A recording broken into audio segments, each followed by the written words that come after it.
Our teacher today is my friend and incredibly popular teacher on the 10% Happier app, Sebene Selassie. Seb, thank you so much for doing this. Thank you so much, Dan, for doing it for all of us.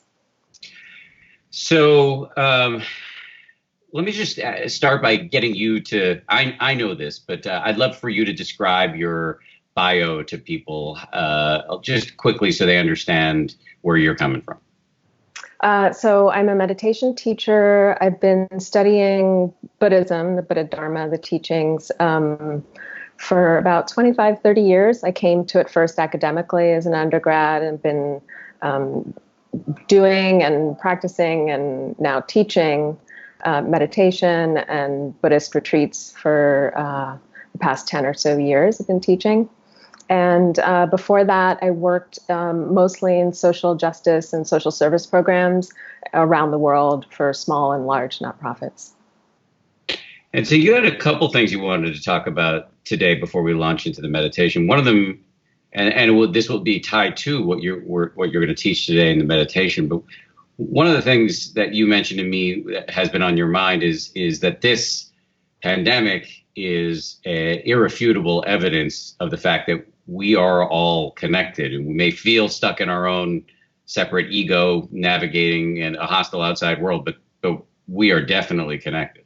Yeah, this is, I like to say we're not the same, but we're not separate. And a friend gave me this metaphor yesterday of we're in this collective experience of really rough waters, like a rough ocean, but we're in very different boats. And some of us are very far from each other. Some of us are in dinghies and rafts, but we can sense that everyone, because of this experience, this shared experience we're having of this virus, of this pandemic, we can sense the fear and the anxiety that everyone might be having, even if there are different circumstances connected to it. Yeah, I mean, this is laying bare a lot of the inequities and iniquities of how society is set up. There's no question about that. But in terms of the commonality, one of the things that you also identified that you let us know beforehand that you're interested in talking about is this sense of being out of control. And I think your argument is the sense of control that predated Corona may have been an illusion anyway. Well, that's what all the ancient wisdom tells us. And that's some of us on this call, probably listeners are experienced practitioners too. Through practice, we recognize we don't have control. We think we have control. We have the illusion of doing, of thinking, of racing to try and control our realities. But this is showing us how thin that is. And any of us who've experienced hardship or tragedy or illness also have had that experience. But this is on a global, really intense level. It is. So let's do some meditation. Great. So I was figuring that a lot of people are coming off a week of trying to make sense of work or kind of a work week. And so just really wanting to reground for the weekend and for the afternoon. And this can be done in any moment. So really connecting to the body in this meditation. So inviting you to feel your feet on the floor or feel your seat in the chair. Our thoughts might be taking us to the future, but this body is right here. And taking a few deep breaths to really sense and to feel this body. So breathing in deeply through the nose, can exhale through the mouth to release any tension. A couple more times, breathing deeply in, exhaling, softening the belly, softening the shoulders, softening the face. Breathing in again, and exhaling, allowing the body to really rest in this moment. I can invite you to again reconnect with the feet or the seat, feeling that contact with the ground, with the earth underneath you, feeling that sense of support.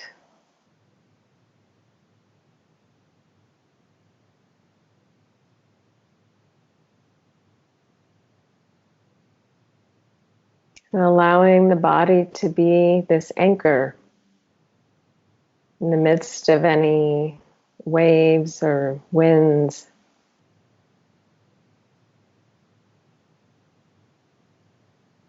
If you'd like, connecting to the breath as this constant experience and process.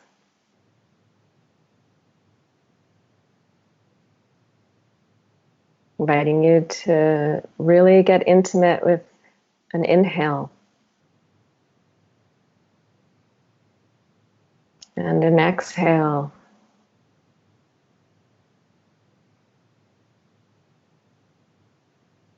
Really sensing and feeling the movement of the breath from its very beginning to its end.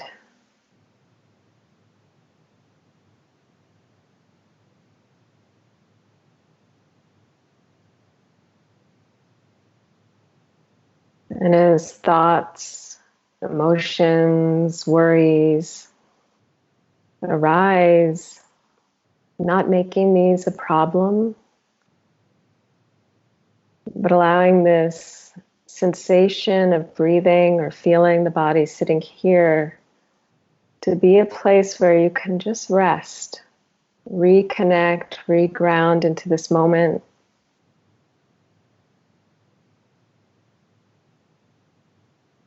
Releasing any need to do, to control, to plan or react.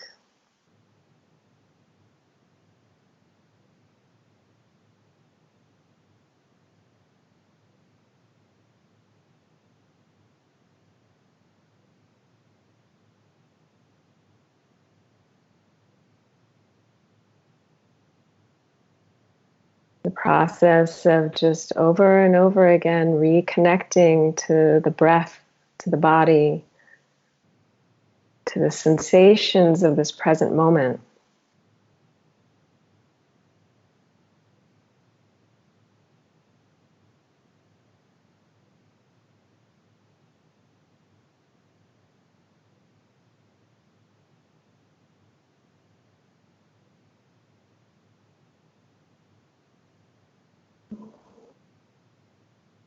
And perhaps the mind is settling, and perhaps it's not. It's not what's happening that matters, but our relationship to it. Simply relaxing into this moment. Recognizing we can find a sense of ease, of balance,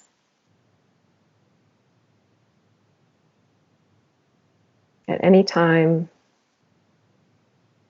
in any situation.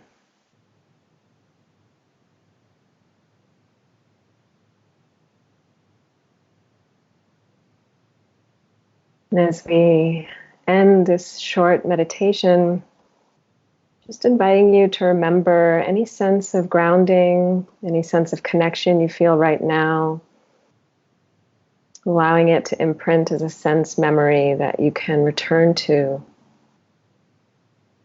just by taking a deep breath in and out, reconnecting to the body, ready to respond to the next moment.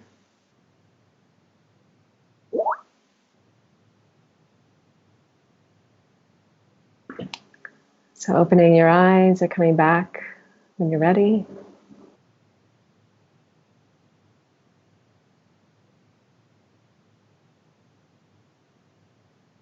Thanks, Seb.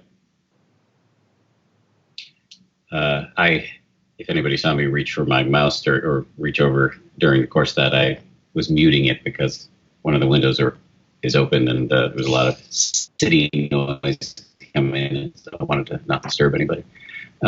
Question already coming in from Salbug BBL. I'm so aware of this sense of loss. We have all lost our normalcy, whatever it was. Can you please guide us through soothing our loss?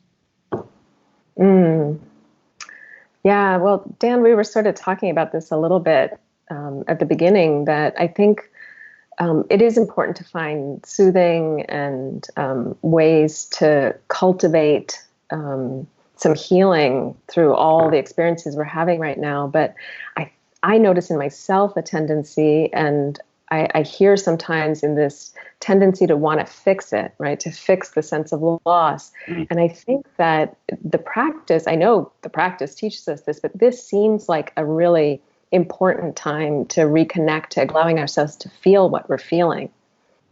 As I notice in myself this tendency to want to get away from my feeling by reading more information, by reading another news story, by watching another press conference. And there's this sense to wanting to fix the feeling I'm feeling and finding certainty or control in information or in activity.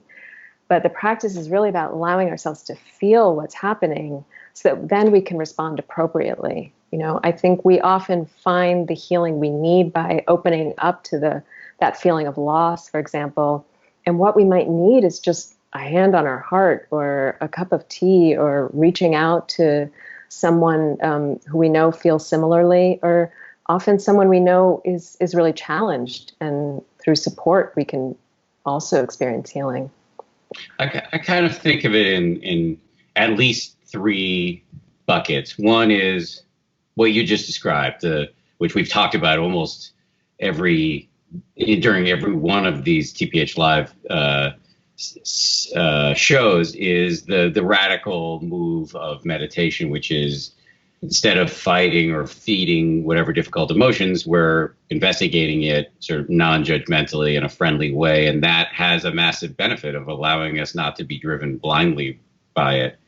I also want to acknowledge that there are times when that's just too tall of an order, and Netflix is what is called for. Oh, for sure.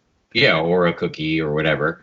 And then the other thing, you said it, that is sort of a counterintuitive move, but actually it's in those moments when you're feeling low that checking in on your elderly neighbor or calling your mom makes sense, because there is something ennobling, empowering about getting out of your own story and doing somebody else a solid. Yeah. And I would say as long as we're allowing ourselves to do that check-in first, right?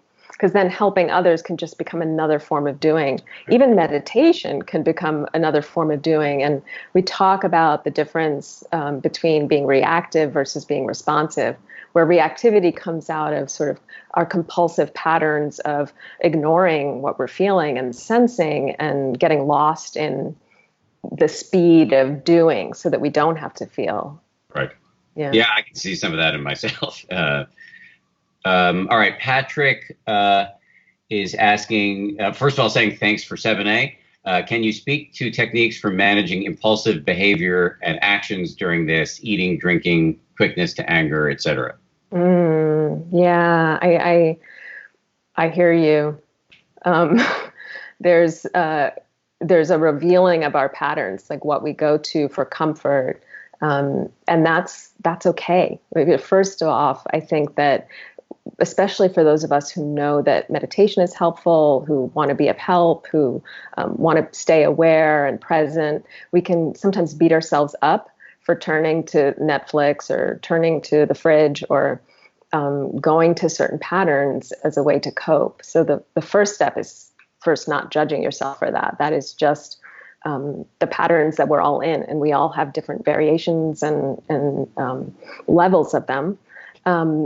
And then, I think that noticing that you're doing that is the first step.